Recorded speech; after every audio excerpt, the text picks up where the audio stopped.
Hey everybody. Hello to my brothers and sisters and cousins and friends. I am Sandra Drew of Aquarius School for Kids, an oasis of early learning with the African child in mind. I am here to help you learn how to teach your child how to read. Now, if you have been with me for a while watching our videos, we have we have studied quite a lot of things, and I'm going to do a quick review. The first thing that we talked about was the five components of reading. We spoke about that, or rather, the five components of literacy, to be more accurate. Do you remember what they were? Okay, well, yes, the five components of literacy are phonemic awareness, phonics, vocabulary, fluency, and comprehension. We also spoke about some prerequisites for reading, things that you can do to prepare your child to be a very good reader.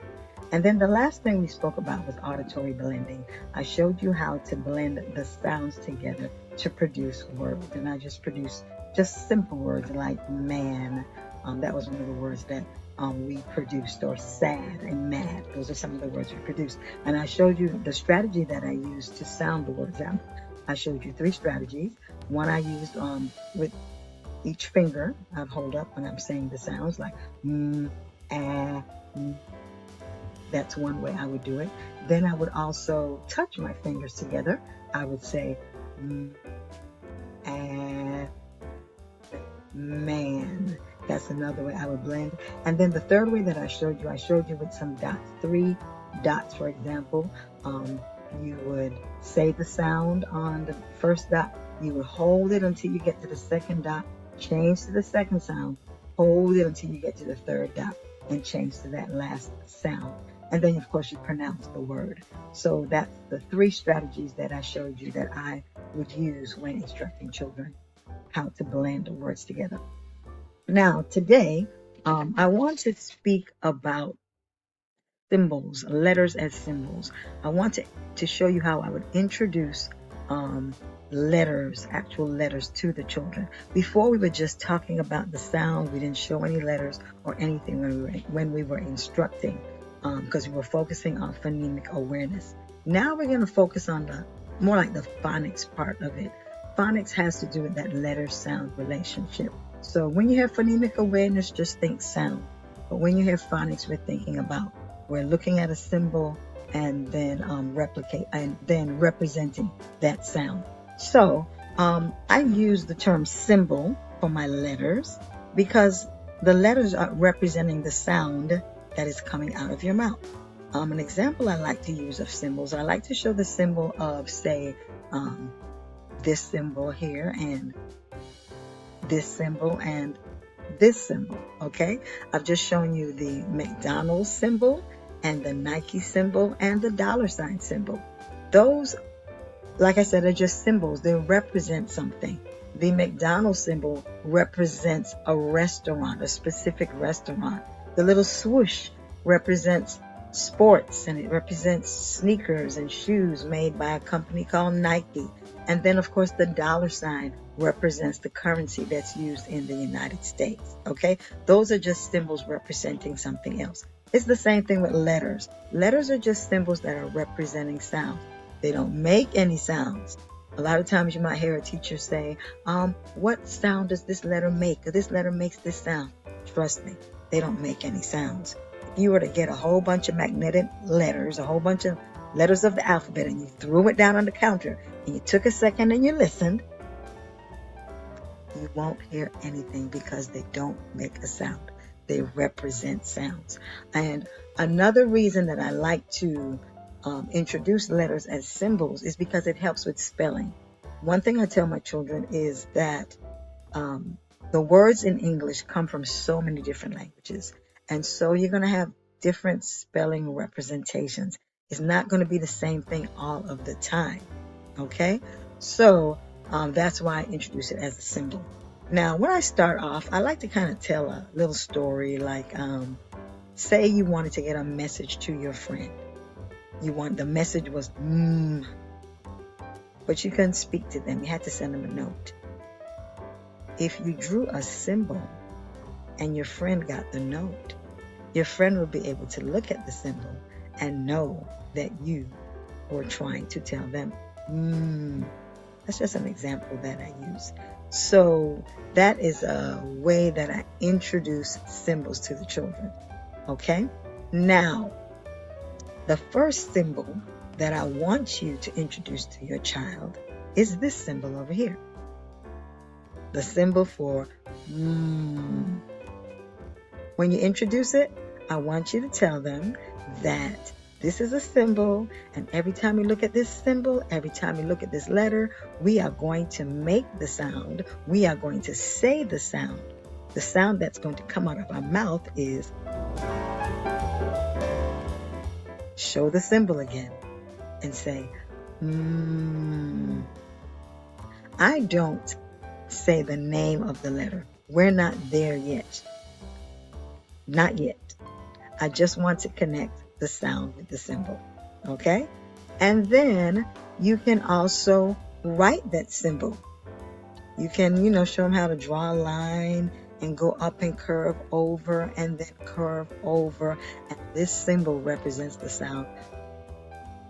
And I would focus on this symbol for 2 days by itself, that symbol for 2 days. Okay? Then I would find creative ways of making that symbol a bit more sticky. For example, you can actually have a cutout or an outline of the letter that represents the sound and you can get some macaroni and you can glue the macaroni on that symbol. And every time they're gluing it on, they could say, and they're gluing the macaroni on that symbol. Or you can have another outlined letter representing the sound and they can color it in and say You can have different pictures all over a particular page and have dispersed with and have them circle that letter, and you're just solidifying that symbol in their mind. And that's the point of it, to solidify that symbol in their mind. Then what I would do is I would focus on that sound for 2 days. And then on the 3rd day, I would introduce another sound. I would review the old sound, and then I would introduce the new sound, which would be ah. That would be the new sound that I would introduce. And I would focus on that sound for 2 days. And then I'll introduce a 3rd sound. The reason I'm doing it for 2 days as opposed to doing one every day is I want them to get accustomed to this letter sound connection. And as you get maybe to the 6th or 7th letter, you can then maybe just do a new sound every day. So you just kind of play it by ear. You know your child, you know your students, can they handle learning a new sound every 2 days, or can they handle learning one each day, every day? Okay. But I would start off, of course, like I said, with just introducing the first sound over 2 days. Okay. And I told you before that there's a particular order that I use when I am introducing the sounds or the letters and the sounds. And that order that I use is I will do the letter M, A, S, D, T, I, N, P, G, O, C, K, U, R, B, F, E, L, H, Z, W, J, V, Y, then Q and X. That's the order that I would use when I am introducing the letter sound relationship, the letter sound connections. That's what I would do. Okay, well, that's all that I want to focus on for today. In our next video, I want to show you how I would teach that. I'll do a little role play in the next video, and then how I would introduce the second sound as well. Okay, so this is all we're going to focus on just for today. I just want to give you a little bite. Don't want to give you too much, so you have enough that you can practice with and study and think about. Okay, so I really hope that you enjoyed this short video today. I am from Aquarius School for Kids, an oasis of early learning with the African child in mind. And at Aquarius School for Kids, we provide resources for our early learners, and our resources are African-centered resources because we want our resources to reflect ourselves, reflect us as African people, as Black people, because it's important that our children, they see themselves in everything that they do. Okay? So if you go on our website at www.aquariusschoolforkids.com or even on Amazon, you will see several books that you can purchase to help your child. We have a book for handwriting for our kindergartner. We also have sketchbooks. They're just blank pages, but the cover is such a beautiful cover that your child can see himself or herself in that cover. We also have a sight word workbook. In fact, we have 2 volumes, so you can use those as well. We also have a book for teenagers and adults with puzzles in it. We have a book written by my mother, Mary Weeks is Still Standing. And then I also have a book that I wrote. It's called Before I Let You Go. I'm going to teach it myself. 7 tips for bringing out the reader in your Black child. And there is a companion workbook that goes with it. All of this can be found on our website, www.aquariusschoolforkids.com. And you can also see all of these books, all these resources. You can find them on Amazon.com as well. You can just Google my name, Sandra L. Drew, and you'll find those resources.